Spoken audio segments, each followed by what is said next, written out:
Tales from the wild. Stories from the heart. A journey into the mind and soul of fired-up business professionals where they share their vision for the future. And hear from a different non-profit organization every month as they create awareness of their goals and their needs. Dive into a world of untamed passion as we join our host, Shireen Buerta, for this month's episode of Friends from Wild Places.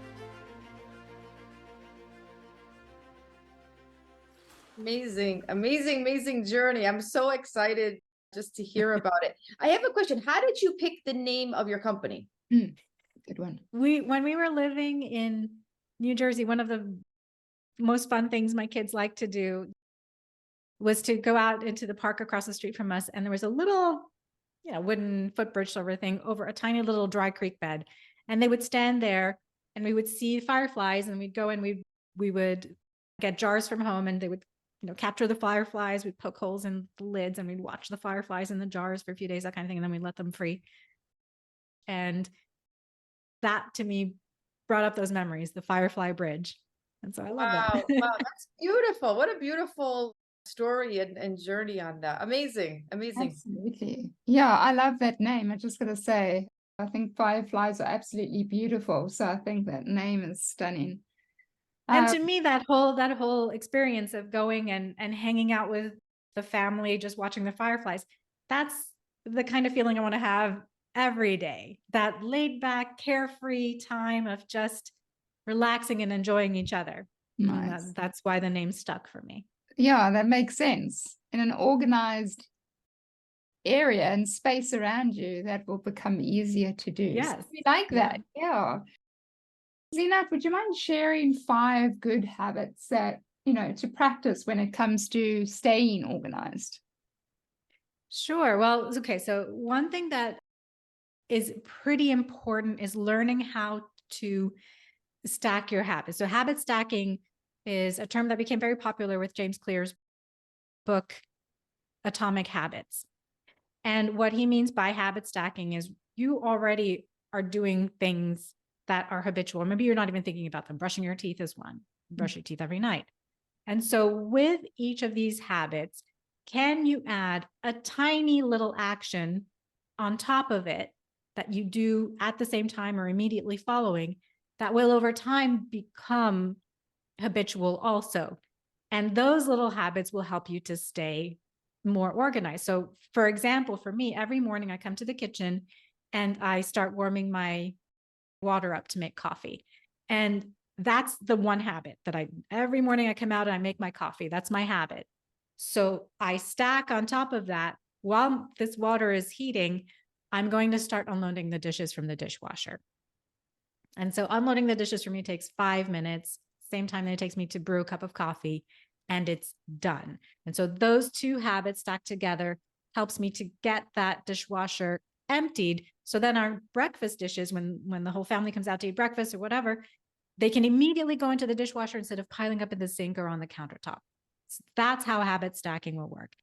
Another example might be when you're putting away the laundry, or when your kids are putting away their own laundry, that as you're putting it away, you're just taking it. And again, these are things that just take seconds. So instead of just focusing on and putting away the laundry, well, while you're putting away the laundry, you can take a quick look and say, that shirt isn't hung correctly. Let me just straighten it up. Or this drawer's, my socks are a little disheveled here. Let me just straighten those up.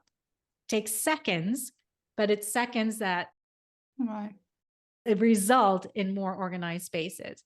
While you're brushing your teeth, right after you brush your teeth, can you just wipe down the counter real quick? Again, 10 seconds is all it takes, but it's those little actions that can help you stay organized long-term. So habit stacking is definitely a huge way to stay organized. And then another one I think is what I call invisible barriers.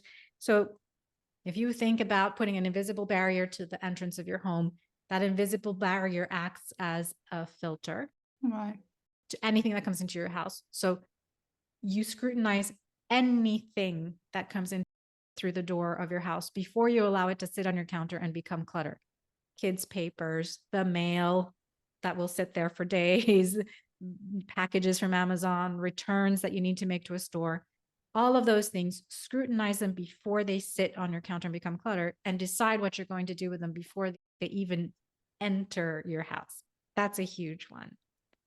And then there are other things that are more like creating a plan and a routine. And so every Friday afternoon, I do 30 minutes on a Friday afternoon is when I do my weekly planning. 30 minutes.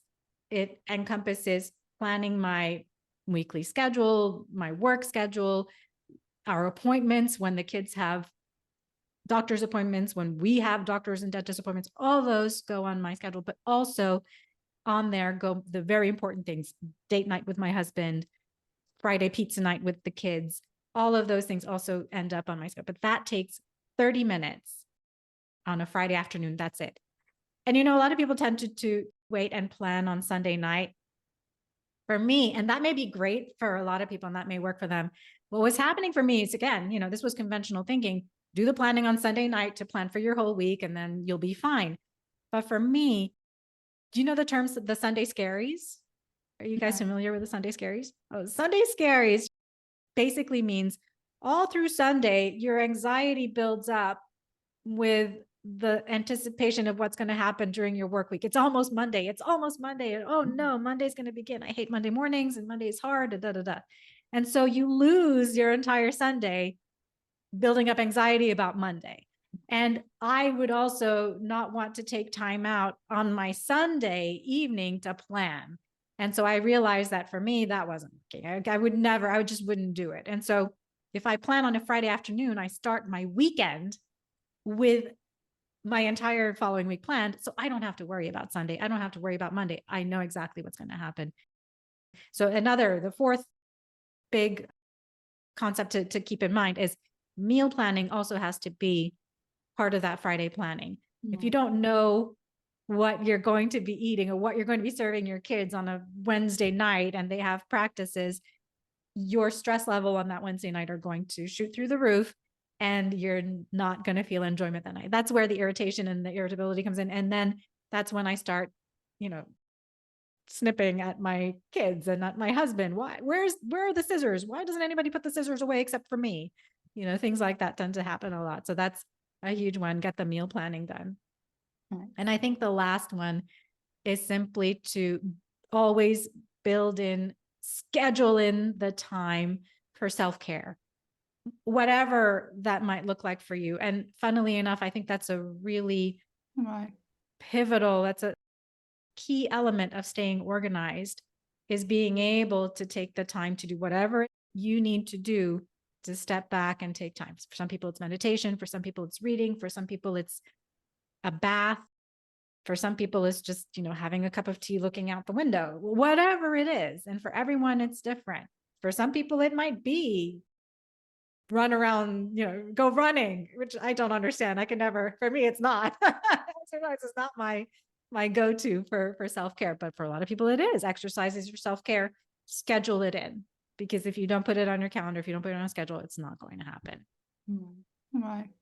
That's very interesting. Very, very fantastic. So I have a couple of questions. What about how, in your research or from your perspective, we have, we talk about a spectrum of people, right? So I'm sure there's people that are, extremely maybe non-cluttered to extreme clutter to the point of like somebody that hoards, extreme hoarding. Right. Can you just share maybe one or two examples of that from your perspective, as far as, what has been your experience as a professional organizer when people come to you? Have you had the extreme hoarders? Have you had, where do people come to you from, I guess is the question.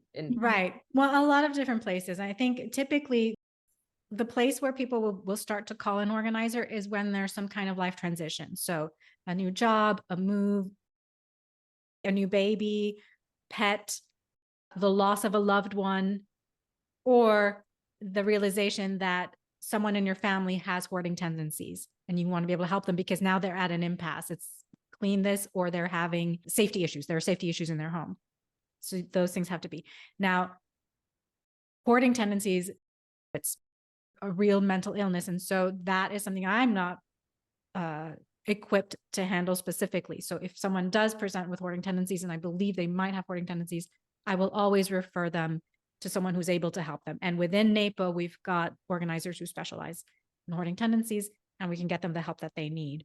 On the other end, there are people who are very structured, who need a lot of structure. So across that spectrum that you just talked about, there's what we call, well, what I would say, there's a level of structure that every person needs. Every person, I believe, needs some amount of structure, but some people do well to be able to have more flexibility, and others need very delineated systems and structures in their homes for them to enjoy living there. So for example, I need more flexibility. I can't say from 3 to 4 in the afternoon, I'm going to be doing the laundry. You know, that's just not going to work for me. But what I can say is, Right.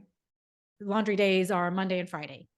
What I wash, how I wash, what time I wash and dry things, what time I, do the ironing, whatever, that will depend on what's happening on that day and what's on my weekly plan.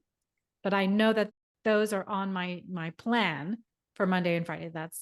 There are other people who need everything in the containers that are clearly labeled. Everything goes in the same place every time, and do not move my scissors out of this, not even in this drawer, but in this spot in this drawer.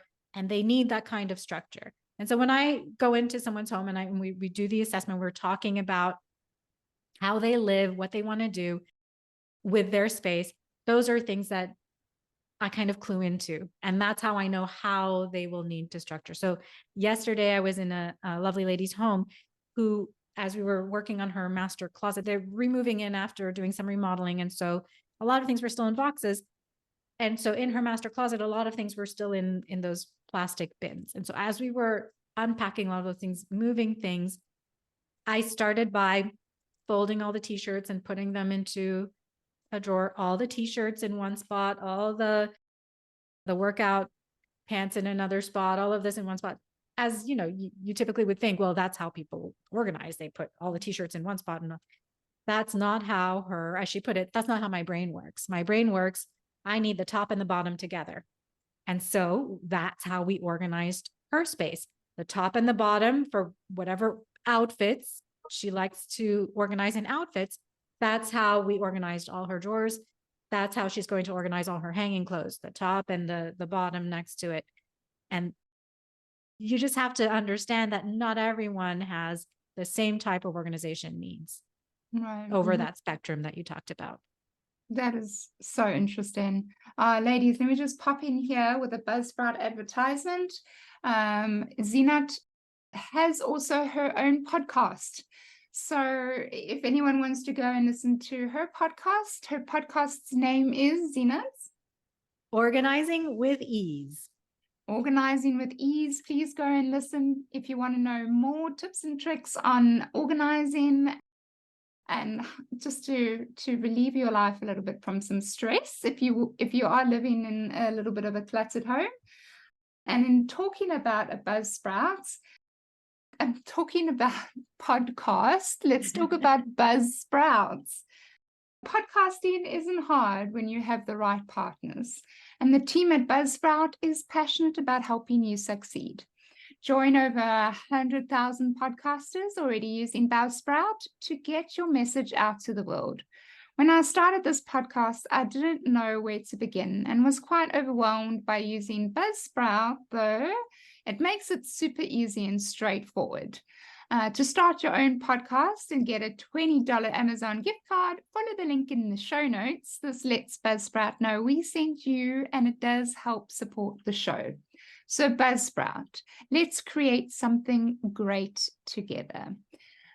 And with that, I just wanted to ask you, as a business owner, Zeenat, and you're very talented, and it's so awesome to hear all these tips and tricks on how to declutter your life and get a little bit more organized. But I'm sure as a business owner, you've also faced some difficult challenges. And if I could ask you, what ways did you overcome those challenges? What were those challenges, and how did you overcome them as a business owner? The first challenge that I faced was not understanding the time that it would really require for me to start a business from scratch, Right. with no one but me. I'm a solopreneur. When I go into homes with teams, I hire independent contractors to come with me to work on larger jobs. But everything is me. I'm the salesperson, I'm the marketing person, I'm the bookkeeper, I'm the everything. And so the time that it was taking was pulling me away from my family a lot. What I had to come to terms with was delegation. I needed to delegate more. And my husband was the first to step up and say, okay, what can I take off of your plate? And so he took a lot of the, I'll take the kids to school in the morning, you can pick them up in the afternoon, or if there's something in the evening, I can take them to practice and you can, do your thing. That kind of support is priceless. That kind of support, this is making you feel fulfilled and happy. Let's figure out a way to do it. But I need to do it all person. So it was really difficult for me to ask for that help. So my husband was a great help. The other thing that helped is to use my network as my business partners in a way, help me to market my company and call on, the community of podcasters for help with how to get a podcast up and running and continuing to grow and all that sort of thing. So delegation was huge. So that was really my biggest challenge, is understanding when I needed to get more help. Right. The challenge for me was letting go of some things. I wanted to do everything myself, but at some point you have to realize you can't. Right. As a small business owner, you can't do everything on your own. That's true. So that was eye-opening. Yeah, and I think that has to do almost like the lines of like a control, like we like to control things, right? So and Yes. again, the spectrum, some people minimal control, people lots of control. So I think when Yep. we release that control, I think that's what I'm hearing you say. Yes. Also, because as a new business owner, you think how you understand how you want the feel of your company to be. What do you want the experience of your customer to be? And as soon as you give up a little portion of that, whether it's, social media marketing, or whether it's bookkeeping, whether it's anything, you start to wonder, how is that going to affect my customer? I don't want it to affect my customer. I want them to see that it's all one unified front. And so it's very important, even as a small business owner, to think, what's our mission as a company, and to share that with whoever is helping you to do any portion of your work, whether it's a virtual assistant, a bookkeeper like Shireen, anyone who is helping you. Share the vision of your company and what the culture of your company is, even if it's just you, but what's the culture of your company, so that they're able to retain that, and your end customer does not see any breakpoints, anything different coming from you, whether it comes from you directly or from someone who's helping you. Right. I always say, and I'm sure you ladies have heard me say, that I get to know the fingerprint of my client's business, and that includes culture. And so by taking the time and communicating with my client on a daily basis, I'm getting to know how they operate, their culture, so that when I'm moving with them. So I'm like, yeah, literally part of their business. Yeah. Oh, that's fantastic. That's good to hear you say that, because I wonder, does that get, communicated enough? But yes, exactly. Fantastic. Right. I love that. Zeenat, what is the vision of your business? What is, like, do you, for example, like as a solopreneur at the moment, where are you looking to go? Are you happy where you are? Are you looking to expand? What is the vision for my company is not necessarily to expand in terms of employees, because that just builds in another level of complexity. And in this point in my life, I know what I want. I want the flexibility to be able to take vacations when I want to take them and that sort of thing. And so that's not necessarily where I want to go.